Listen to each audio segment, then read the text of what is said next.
Je vais te raconter une petite anecdote, et tu vas voir, ça va me permettre de te poser une question. Ce week-end, le week-end dernier, au moment où on enregistre, j'étais avec trois, quatre amis. On est parti pour un week-end au nord-ouest, nord-est de Bali. Et il s'est trouvé qu'à un moment donné, là-bas, on a loué des scooters. On est parti là-bas en taxi. Bon, bref, on s'en fout de trop de détails. Et il se trouve que là-bas, il y avait une fille qui a eu un accident de scooter. Donc, il y avait quelques locaux qui étaient autour d'elle. C'est un peu la campagne là-bas, tu vois. Enfin, c'est très beau. Il y a quand même un peu de monde, mais ça reste très campagne. Rien à voir par rapport à là où je suis actuellement, qui est très rempli, tu vois.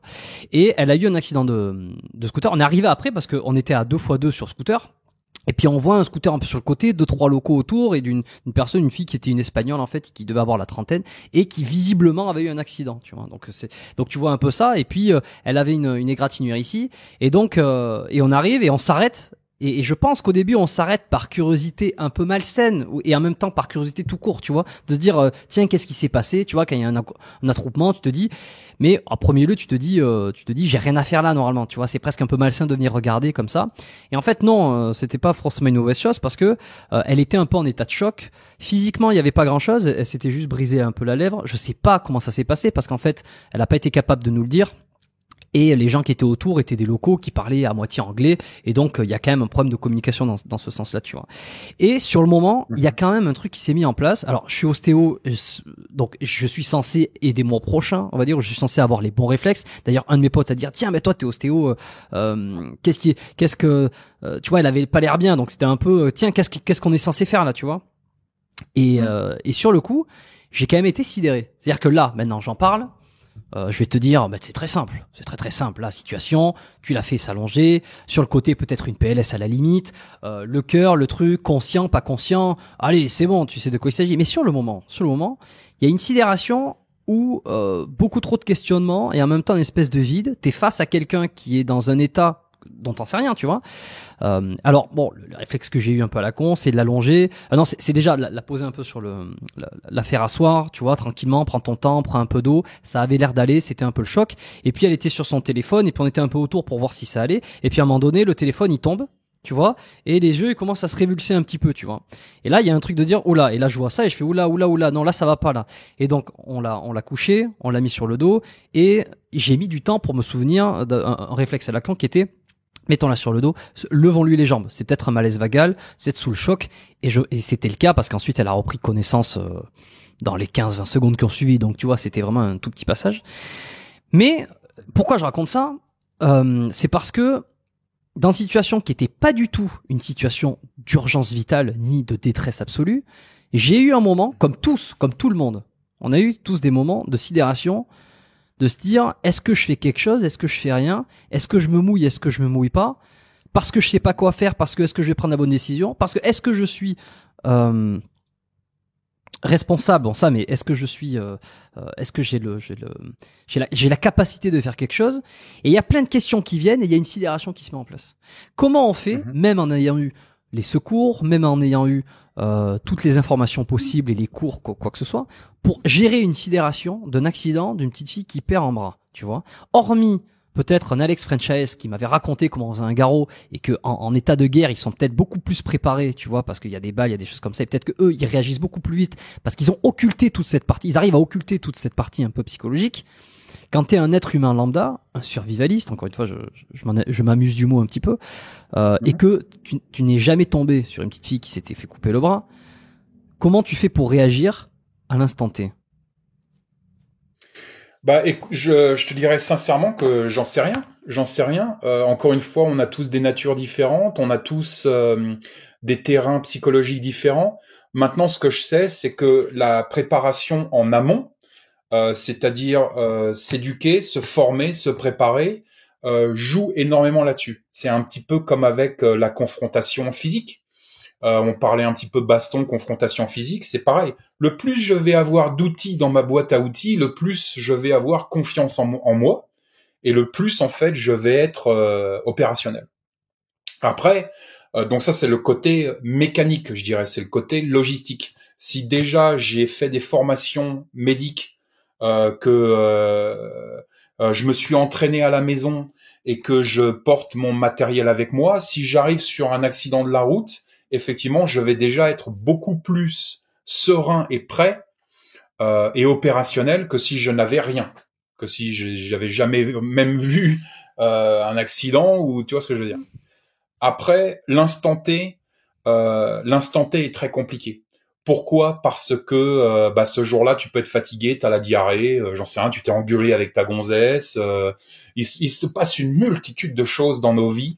Et effectivement, l'instant T, le mardi à 13h, tu fais de la merde. Le même accident, le jeudi à 21h, t'es un génie opérationnel. Donc ça, c'est très difficile de savoir. Et presque impossible. Et puis après, ça dépend des natures. Il y a des gens qui sont naturellement calmes, qui sont naturellement sereins, qui sont naturellement opérationnels, qui sont naturellement zen.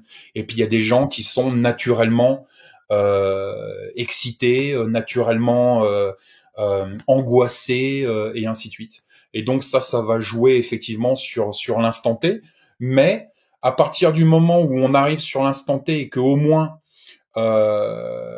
moi, toi, j'ai toujours des gants avec moi, j'ai toujours des gants en nitrique dans ma poche arrière gauche. À partir du moment où déjà je peux arriver sur un accident de la route, et même si je ne sais pas quoi faire, si au moins je peux mettre ma main sur un truc qui saigne et appeler les secours, déjà c'est pas mal. On demande à personne d'être chirurgien ici, tu vois ce que je veux dire. Mais si déjà on connaît les mécanismes très très simples de pouvoir appliquer une certaine pression et d'avoir des gants en nitrile pour pas tout nous contaminer nous et puis contaminer la personne et ainsi de suite, déjà c'est pas mal. Si on arrive à rester le plus serein possible et appeler les secours, déjà c'est énorme. Après l'instant T, c'est comme la baston. Il y a des gens qui vont voir un mec poignarder des gosses dans un parc. Il y a des gens qui vont s'évanouir. Il y a des gens qui vont filmer. Il y a des gens qui vont s'enfuir.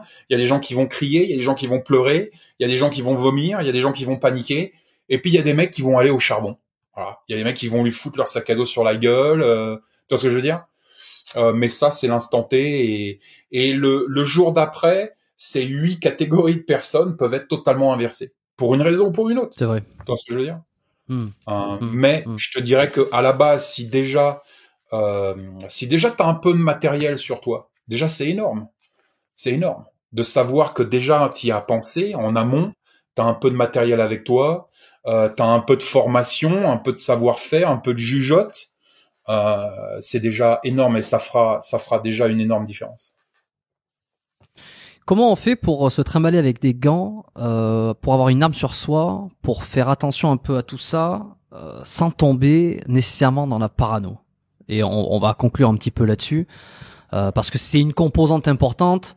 C'est le reproche peut-être qu'on peut faire le plus à ceux qui sont dans la prévention ultime. Tu vois, à ce point-là, c'est mais attendez, donc en fait vous ne vivez plus. Vous ne vivez plus parce que vous pensez tout le temps qu'il peut se passer des choses et vous êtes toujours sur le qui-vive. Donc à part vous enfermer. Ouais. Écoute, c'est un petit peu pareil en fait. Je te dirais que il va y avoir des natures et des terrains psychologiques et émotionnels qui vont de toute façon avoir tendance à être angoissés, qui vont de toute façon avoir tendance à penser toujours au pire, à s'inquiéter et ainsi de suite. Et je te dirais presque que le meilleur moyen de contrer ce dialogue intérieur, de contrer ça va justement être de mettre en place des traumatiques dans la voiture, de porter des gants en nitrile, peut-être une lacrymo, ça va contrer en fait cette sensation de paranoïa, d'anxiété et de gestion du stress. Après, franchement, je te dirais presque que notre nature première découle de millénaires beaucoup plus primitifs que ce qu'on est en train de vivre aujourd'hui, et qu'en fait, je crois que c'est réellement plus une question de culture qu'autre chose. Qu'est-ce que ça veut dire ? Ça veut dire que je pense qu'on a tous le terrain, en fait, psychologique et émotionnel, de porter un surin, un flingue, des gants en nitrile, une lampe torche et une gazeuse. Maintenant, encore une fois, l'univers dans lequel on est en train de vivre fait que culturellement parlant, on s'est désassocié de ces pratiques, désassocié de cette manière de penser, de réfléchir, désassocié de cette manière de confronter notre monde au quotidien. Et donc effectivement, on se dit bon, c'est pas possible. Le mec, il porte un flingue, des gants en nitrile, il est complètement taré. Tu vois, et parce que en fait on est tellement déconnecté de cette manière de vivre et de cette manière de faire, mais pour des millions et des millions de gens au quotidien, voilà, les mecs, on porte des surins, des flingues, des gants en nitrile, on est opérationnel, tu vois ce que je veux dire? Et c'est pas pour ça que à chaque fois que je sors de mon domicile, je me dis putain, ça va être la fin du monde, je vais devoir coller un garrot tourniquet à un connard, je vais devoir me flinguer avec un autre, tu vois ce que je veux dire? Tout ça en fait, c'est absorbé dans notre quotidien.